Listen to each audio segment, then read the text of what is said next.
Nick was asking about the struggle. The struggle is real. Yeah, I feel like I could talk a really long time about this, and I don't want to bore anyone. So I've been self-employed for 9 years as of Saturday. And I think I've probably run out of money that many times, like 9 times for sure. So I went through this in my design business as well as being a painter. So yeah, I mean, like it's been a really like up and down road for me. And when I started painting full time, like on the heels of that, I closed this design business. I had to let people go. I had to end a business partnership. I had to move out of my studio at the time and home, which was incredibly humbling.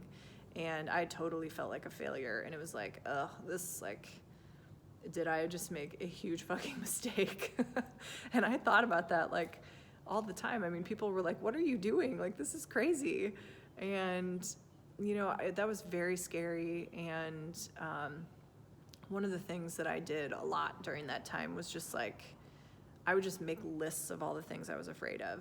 And like, I still do that today because I think it's really helpful. But then like I was doing it like every day, like, you know, I'm afraid no one will buy my work. I'm afraid I'm going to price it wrong. I'm afraid people won't like my work. I'm afraid it'll be total crickets when I launch everything. I'm afraid I'm going to fail. I won't make any money, blah, blah, blah, blah, blah. And just like going through and like looking at those things on paper has helped me like, you know, to get more comfortable with that. Like growth and change and like making big steps is a lot about discomfort. And there's like a lot of like an entrepreneurial world talks about this, like getting comfortable being uncomfortable. And I think that's like a really important thing about this and like about struggling is that like I've had to come like being in a job where I was self-employed, but it had become sort of comfortable and like steady, and I just wasn't like growing anymore. And so changing that and getting uncomfortable was like scary, but also like that's where like big change and cool stuff and like personal growth happened for me. So I did like right before the Jayhawks sold, or excuse me, while I was waiting to get licensing approval from KU. So I spent 3 months creating those paintings, created a whole marketing plan. The whole thing was like done, ready to rock.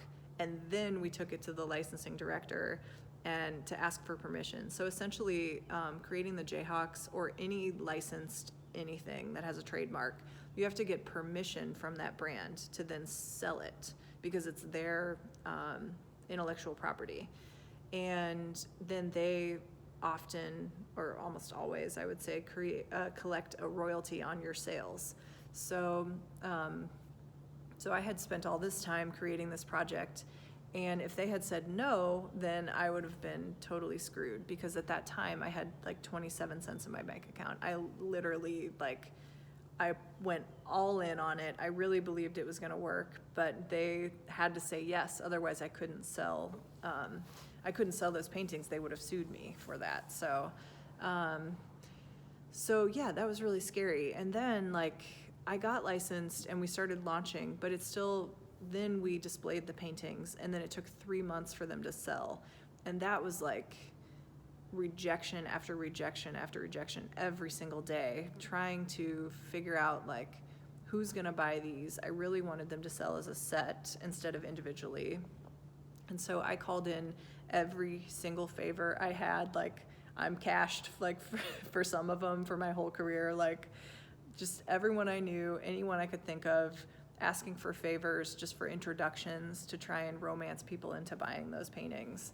And it took 3 months, and really like when they sold, they went up in September and they sold like 3 days before Christmas, and they were gonna come down after Christmas, and it was like I wasn't sure what I was gonna do after that. So they sold at the 11th hour. I mean, and by that time, like I had been rejected so many times that I was like really scared, because I was afraid like everyone was going to be laughing at me for pricing my work that high.